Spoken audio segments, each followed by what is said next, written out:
to this week's edition of What's the 411 Sports. I'm Keisha Wilson. And I'm Mike McDonald. Mike, it's great to see you as always. The world of sports is always spinning round and round, and sometimes it gets turned upside down. But before we get to what's poppin', let's whet our appetites with some quick bites. The great and incomparable Muhammad Ali was laid to rest, and the history lessons given by the various speakers at the memorial service were phenomenal. And the NFL was the victim of a Twitter hack. Someone hacked into the NFL's Twitter account to announce the death of NFL Commissioner Roger Goodell, if you can even believe it.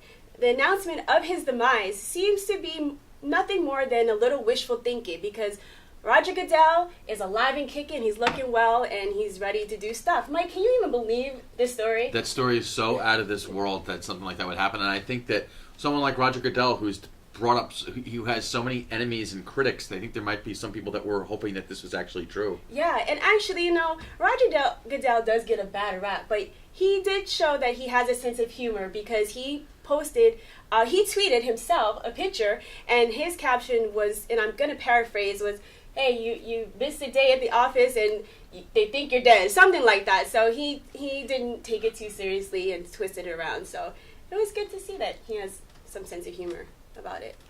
Potential number 1 draft pick Ben Simmons signs a deal with Nike.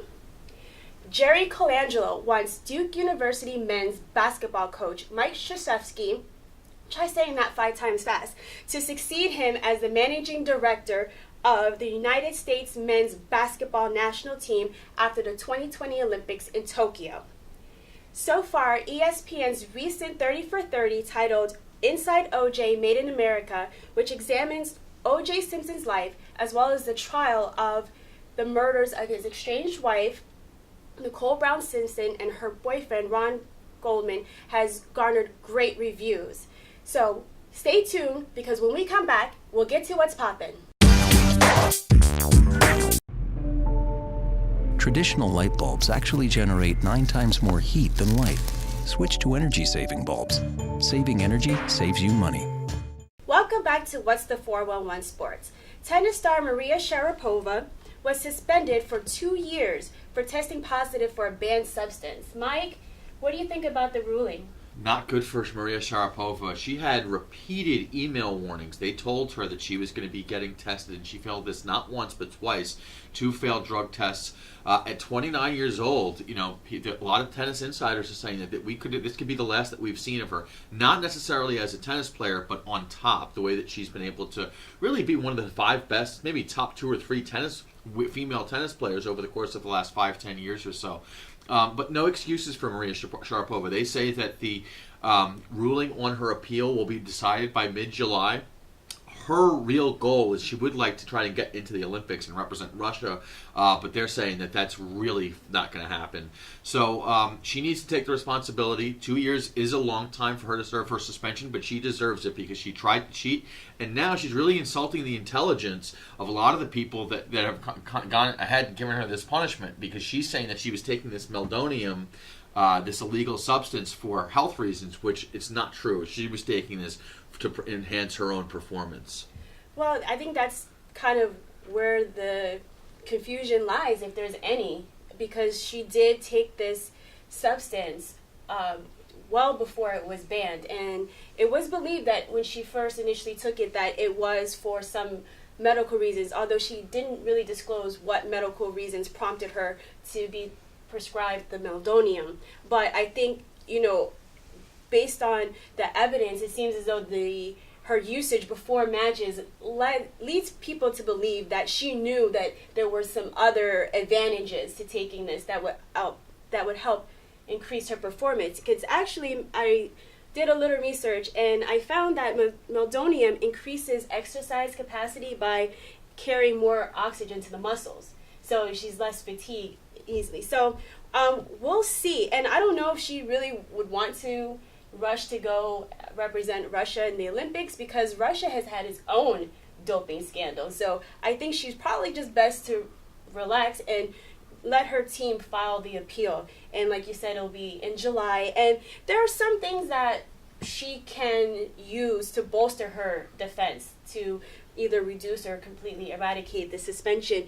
Like I mentioned before, the history of taking the drug before it was banned, and she has a history of checking in with tennis officials when it comes to taking new substances. So if she knew that she was going to be taking X drug, she would contact the officials at the Women's Tennis Federation to see if it was legal or not. So she does have a couple grounds for appeal and to successfully overturn the suspension, but we'll see. Traditional light bulbs actually generate 9 times more heat than light. Switch to energy-saving bulbs. Saving energy saves you money. Going to go to the NBA, although Joe Johnson's not involved in the NBA Finals, but great job by the Cleveland Cavaliers. Now they're down 3-2, series coming back to Cleveland. What was your take on the miraculous performance by both LeBron James and Kyrie Irving to get the win on the road in Game 5 against the Golden State Warriors? Well, this was one of the most exciting games of the series. I mean, to have LeBron and Kyrie in the 40-40 club, not the Jay-Z hotspot, but having two players, superstar caliber, really show what they're capable of. I just thought it was really fun to watch, and to have it happen when their backs are against the wall. They had to win. This was do or die, and they won in Golden State, which has been a nightmare for opposing teams. So I think it's great. We saw the brilliance of Kyrie Irving, but what is also the source of frustration with him, because he's a scorer. The ball can begin and end with him. And sometimes when it goes wrong, it's horribly wrong. But when everything is in line, you get a performance like 40 points. Yeah, this is the LeBron James that people have been waiting on. You know, obviously he's had a great performance throughout this whole season and in these playoffs, but we heard Jalen Rose point out at halftime, no assists, and LeBron put matters in his own hands last night. He was taking it to the hole. He was shooting from the outside. His jumper looked pretty good, and he really put it on himself to carry the load for this team, and of course it helps when Kyrie Irving is also going to chip in 41 points. Great job by Cleveland. Even if they wind up losing this series, which I think is most likely to happen, I think that they did show us a lot of heart last night with their backs up against the wall. And this has really now become a series. You know, Golden State could have finished them last night without Draymond Green, and they couldn't get it done. And now we go to Cleveland, and this should be exciting. A good Game 6 coming up. Yeah, I mean, as you mentioned, Draymond Green wasn't available for Game 5 after serving a suspension of 1 game because of an entanglement that he had with LeBron James, which during the game was ruled a foul, but after review by the league, it was upgraded to a flagrant 1. And he has amassed quite a number of these fouls, and that put him on the edge, and he had to serve a 1-game suspension. So now Game 6, Draymond will be available, and I think he is just going to come out like the bull in the those races, those rodeo things where the bull just charges out. Right. But he's going to have to be very, very careful because the refs are on notice about Draymond, and he's going to really need to harness his emotion so he does not get another suspension. Absolutely. And I'm sorry. But also, we also need to know where Steph Curry has been, because the Steph Curry that showed up during Game 5 is not the Steph Curry that showed up in Game 4. He seems to be really up and down, not quite there. I don't know if there's injuries or what's going on with him. Yeah, very quiet performance. I looked at I think he had 25 or 26 points last night. It did not seem like that, though. He came out of the gates in the fourth quarter, hit a couple jumpers, and thought that maybe Golden State could get back into this game. But you're 100% right. Steph Curry needs to step it up. And we never thought we'd be saying that about the MVP, the 2-time back-to-back MVP. But Steph Curry, he'll step it up in Game 6. I'm pretty positive of that. I think that this series will get closed out. I don't think it's going to come back to the Bay Area for Game 7. I think that Golden State's hungry. I think they're angry, and I think that they're going to step it up and finish the job on Thursday night. Well, we're going to stay on the NBA court, and we're going to stay with the Cavaliers, and we're going to talk about some love. Kevin Love, that is. He is part of the Cavs' Big Three, but he has not gotten the most rave reviews from fans. Do you think Kevin Love gets a bad rap, and what do you think his future is with the Cavs? I think he's getting a bad rap, and I think it's deserved. I have not seen a decline without an injury. I know he was injured at the end of last season, and he missed the end of the playoffs when he had that injury against the Boston Celtics. But I have not seen a guy decline this much the way that he has. I know that he's got the injuries, but at the same time, he's available for them right now. He had the concussion, so he couldn't play in Game 3. And then in Game 4, they brought him off the bench. He really didn't do much. Put him back in the starting lineup last night. He did not play well. I think he finished with 3 points. Fine, 3 points, but I think he only had about 3 or 4 rebounds. That's where they need him the most. Kevin Love, I think most likely will wind up leaving Cleveland at the end of the season, win or lose these finals. And the chemistry is not there with LeBron James, but he's hurting this team right now, and they need him more than ever because their backs are still up against the wall. They're still down 3-2 in this series. Well, I think Kevin Love does get a bad rap, and I think some of it is not his fault. I think that people forget that Kevin Love was a player in Minnesota that scored a double-double. He averaged a double-double. And when he came to the Cavaliers last season, he was underutilized. I don't think David Blatt really used Kevin Love to his maximum ability. He ended up being just a very expensive spot-up shooter. All he would do is just hang around the perimeter and hope that somebody passes him the ball to shoot. And that's not making the best use of Kevin Love. But Tyronn Lue, to his credit, has gotten Love more involved in the offense. But sometimes he still kind of fades in the background, and I don't know if it's just deferring to Kyrie and LeBron at the right times. But also, let's not forget, he was really instrumental in the first 2 rounds of the playoffs. He helped propel the Cavaliers to go undefeated in the first 2 rounds. So I think that it's not fair in that regard. And then also, basketball is a game of matchups. And the Warriors are giving Kevin Love fits. Draymond Green is giving him fits because Kevin Love doesn't have the quickest feet known to man. And when you have versatile players like Draymond Green who can go in and out, it's hard for him Kevin Love to defend very well. But to his credit, the Warriors give many teams and many players fit. So I don't think that he should be penalized or criticized for things that are outside of his control. But to your point, Kevin Love has to help his case. Scoring 2 points in 30-plus minutes in a finals game, not going to cut it. I could do that. I could probably score 4 points in 30 minutes with LeBron and Kyrie. So he's really going to need to step up his game. And in terms of whether or not he'll be a Cav next year, I think if anybody, he's the first one to go. But then what are you going to get in return for him? Because this playoff run, this series in particular, has plummeted his stock even more. So, and he comes with a big, hefty price tag. So what are you going to get for Kevin Love? And if the offers aren't there, then the next move is to move Kyrie because you can get stuff for him. You can get a lot for him. So we'll see. Kevin Love, I like a good story, and I would love for him to be able I would love for him to be able to kind of show what he's really capable of and prove that he belongs. Well, he's going to get that opportunity on Thursday night, no question about it. Speaking of Kevin's, we want to talk just briefly about Kevin Durant and what his situation is.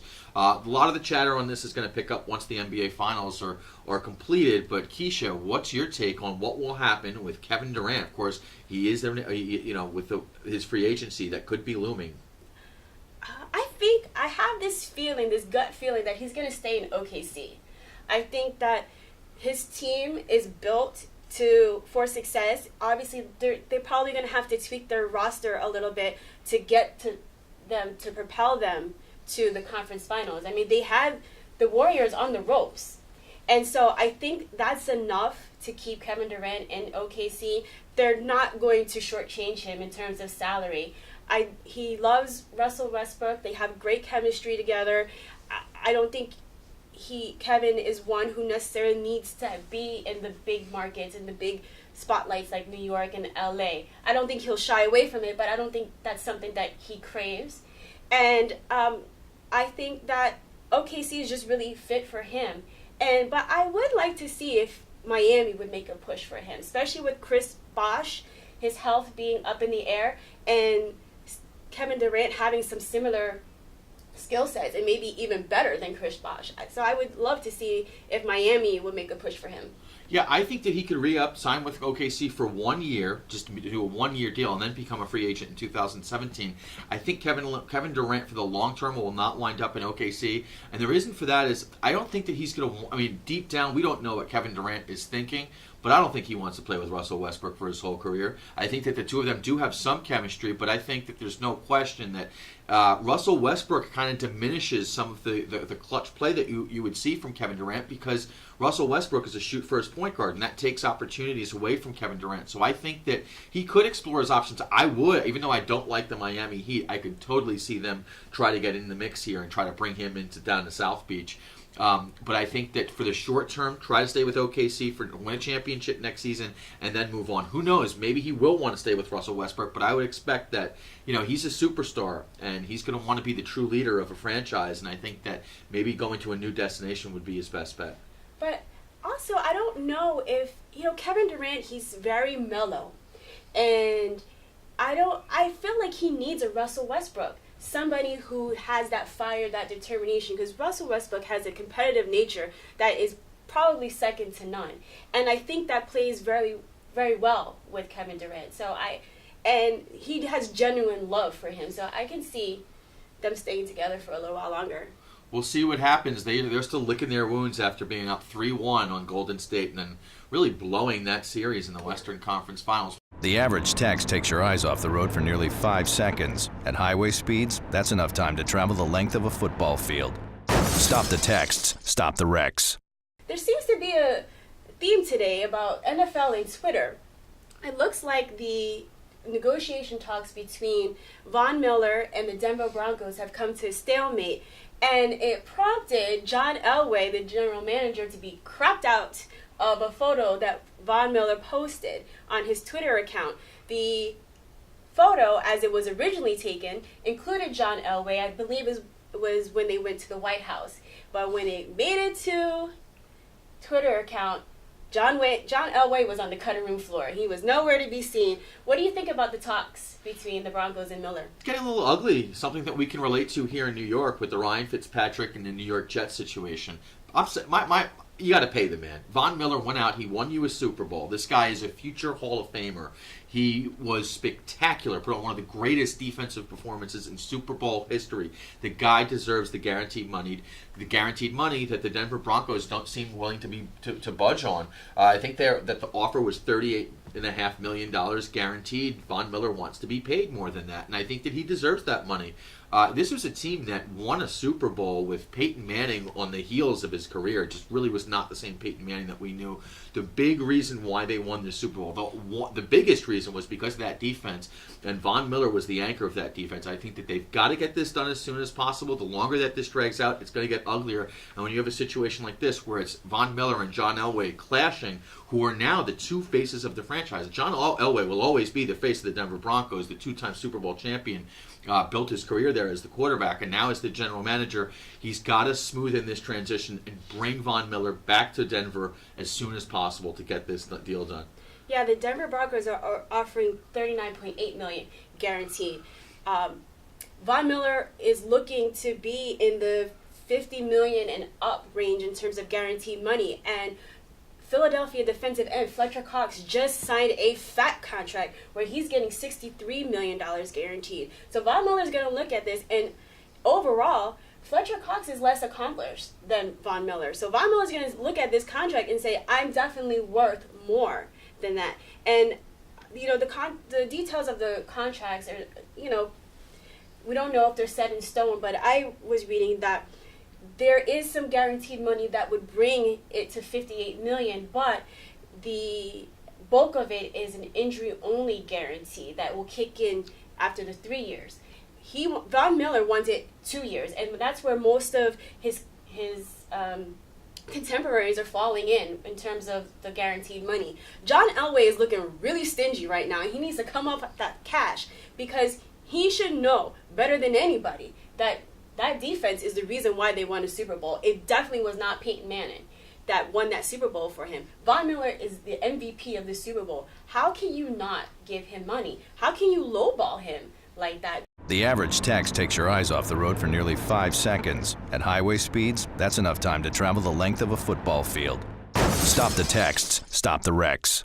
Welcome back to What's the 411 Sports. Mike, you really have your finger on the pulse of New York sports this week. Tell me what you got. Well, last week, a great week for the New York Yankees. They won 5 games in a row, and then things started to fall apart a little bit as they lost 2 out of 3 games to the Detroit Tigers.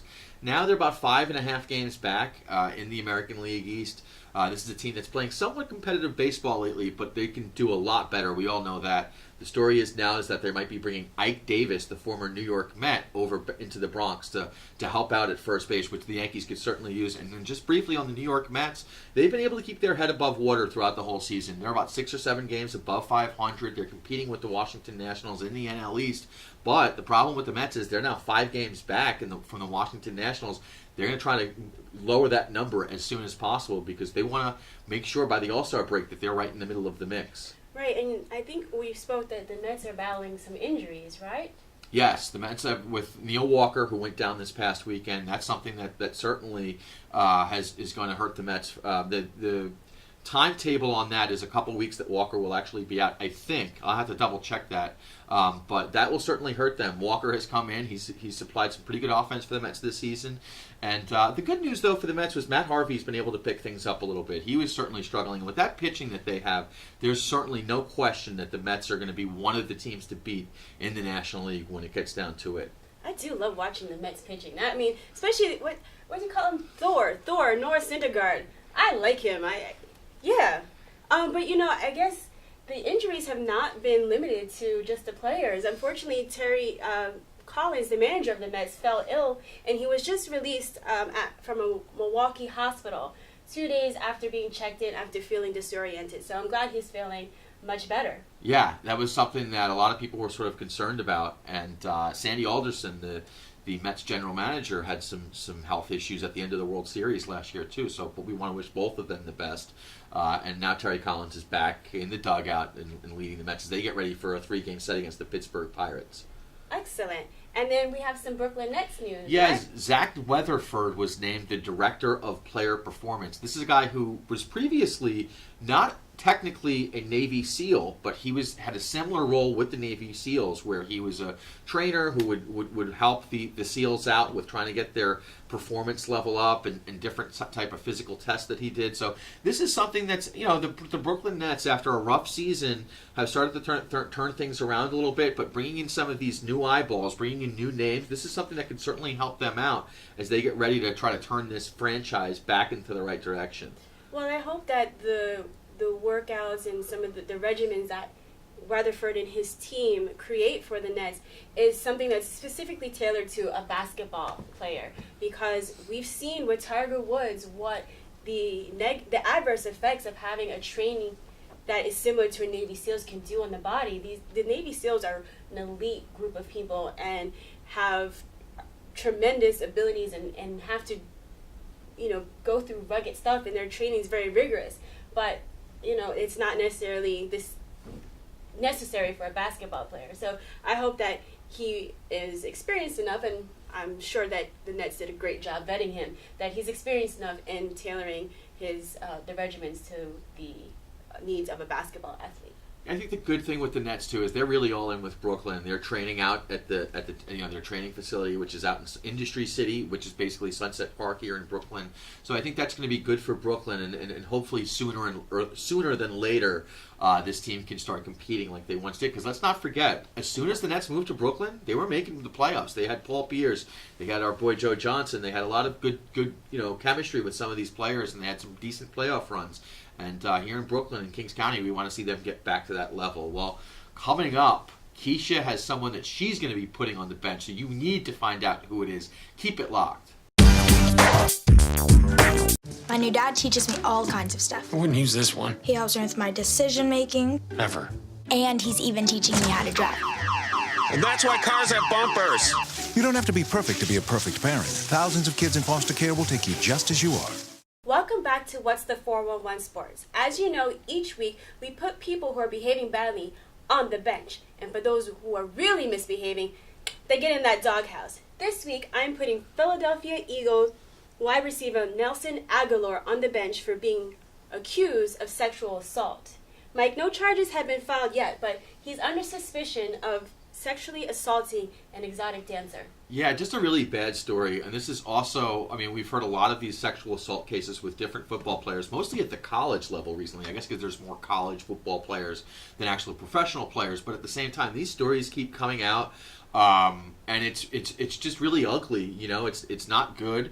And I think the fact that she is an exotic dancer, the shame of that is that people are going to start reporting on this story a little bit less because they're going to start, you know, they're not going to have as much respect for this woman because of her profession, which to me, that's ridiculous. You know, this is a woman who was sexually violated by this guy. Hopefully justice will prevail here. And the more details will start to come out. I've noticed when the story was first reported that the last several days or so that some of the details have come out and everything, but only time will tell. But at the same time, it's definitely a black mark on the NFL. Yes, no charges have been filed yet. It's under investigation still, and I hope it doesn't turn into a smear campaign against the dancer because it's not necessary. And I think that I just am speechless at the barrage of sexual assault stories that are coming out. And I mean, I would like to think that she is not making up this story, but I just don't know, and we'll see as the story unfolds. But just to be under the suspicion is just bad enough. The average text takes your eyes off the road for nearly 5 seconds. At highway speeds, that's enough time to travel the length of a football field. Stop the texts, stop the wrecks. Welcome back to What's the 411 Sports. I hope you have your pen and paper, your voice recorder, anything you need to write down these upcoming events. The NBA draft is on June 21st, and we will see where Ben Simmons and my man, Brandon Ingram, will find their new homes. And Serena will look to get 22 Grand Slam wins when Wimbledon opens on June 27th. My new dad teaches me all kinds of stuff. I wouldn't use this one. He helps me with my decision making, Ever. and he's even teaching me how to drive. And that's why cars have bumpers. You don't have to be perfect to be a perfect parent. Thousands of kids in foster care will take you just as you are. We would like to acknowledge the passing of NHL legend Gordie Howe, who passed away on June 10th at the age of 88. We'll be right back. Traditional light bulbs actually generate 9 times more heat than light. Switch to energy-saving bulbs. Saving energy saves you money. Well, Mike, it's time to say goodbye to all of our friends. But don't worry, you can keep up with us until we meet again next week by following us on Twitter and Instagram, friending us on Facebook, and subscribing to our YouTube channel, all at 411 Sports TV. I'm Keisha Wilson. And I'm Mike McDonald. Thanks for joining us this week, and we look forward to seeing you again next week.